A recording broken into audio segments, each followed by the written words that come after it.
All right, my friends. Leaders in New York and New Jersey defend shutdown for a blizzard that wasn't. I can't tell you the joy, the devilish joy I have. See, you remember the Ebola scare, and I said from the beginning, I don't buy it. Every scare, it has turned out. The only scare that bothers me is human evil. I am not worried about nature. Nature was always rough, will always be rough. We will learn to control nature. We already have. I'm not worried about nature.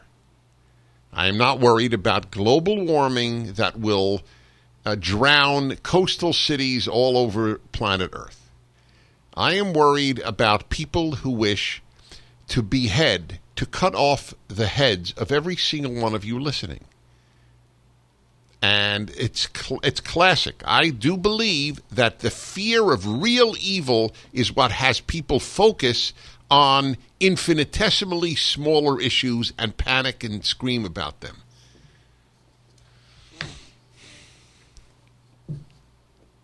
So anyway, they had. I didn't know. What do I know? I don't. Nobody knows. It's not a matter of I. No one knows when they hear weather reports. But I do know this. I wrote an essay on the exact circumstance. I wrote it 15 years ago in my book of essays, Think a Second Time. I've told you the story, so I won't repeat the whole thing, just that I was in Manhattan. I was going to drive on that Friday to Cherry Hill, New Jersey to give a speech. Totally warned, stay off the roads. It is going to be one of the great blizzards. I looked out the window when I woke up. I was watching New York television. That was all that was on TV. It was the only thing. This is going to be one of the worst storms. Don't come into Manhattan. Don't leave unless there's an emergency in your life. I looked out the window, and there are flurries. And it's not sticking. So there's, of course, the real possibility it's going to get bad later. But they were saying it's already begun. The storm has begun. Since I know that they exaggerate for a living, people do it generally, and they do it in the media for a living, I looked out the window. It was zilch. It was just basically flurries. I drove 5 hours early to Philadelphia. I was there 5 hours early. And I went to the Cherry Hill bookstore, and it's all in my essay on this. So I didn't believe that. I didn't know. It could well have been, and New England did get a terrible storm, acknowledged. But New York was damaged terribly economically by the panic in the governor. So here's the headline in today's New York Times. Leaders in New York and New Jersey defend shutdown for a blizzard that wasn't. It was an unprecedented step. By the way, they closed the subway the first time in 110 years. And it's not because it was going to be the worst storm in the history of New York. It is because we live in a different era, a cowardly era, a truly spoiled era where we can't handle any adversity. And yes, that's right. Here goes. That's right. That's Prager's rewrite of the national anthems, and that is exactly what it is. Better safe than sorry. That's the thing. Better safe than sorry. Better safe than sorry. The subway system was shut down because of snow. It was for the first time in 110 years the subway system was shut down. Transit workers caught off guard by the shutdown that Governor Andrew Cuomo announced on Monday scrambled to grind the network to a halt within hours. Most parts of the city received less than 10 inches of snow, not the 2 to 3 feet that had been predicted. Now, I don't even want to talk about climate prediction. Oh, because Dennis, you don't know the difference between climate and weather. Okay, there we go. All right. But we do know that what the climate will be in 40 years. We don't know the weather in a day, but we know the climate in 40. I buy that. At the episode's heart is the sort of damned if you do decision that has bedeviled politicians for decades. Play it safe with closings, all but guaranteeing sweeping economic losses, or try to ride out the storm. This is Mr. Cuomo. I would much rather be in a situation where we say we got lucky than one where we didn't get lucky and somebody died. Oh, really? That is now the position of the governor of New York State?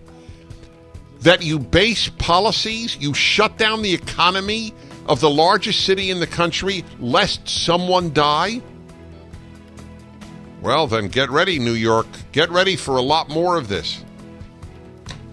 Why can't New Yorkers decide? Folks, here's the prediction. You want to open your store? You want to drive? We don't think you ought to. But we are not going to force a closure of the system of the New York subway the first time in 110 years.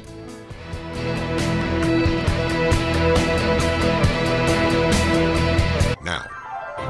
And my attitude is I would rather, if there's a lean one way or the other, if you will, lean towards safety, because I've seen the consequences the other way, and it gets very frightening very quickly.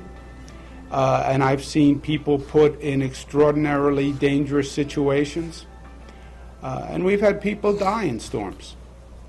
So I'd much rather be in a situation where we say we got lucky than saying we didn't get lucky and somebody died.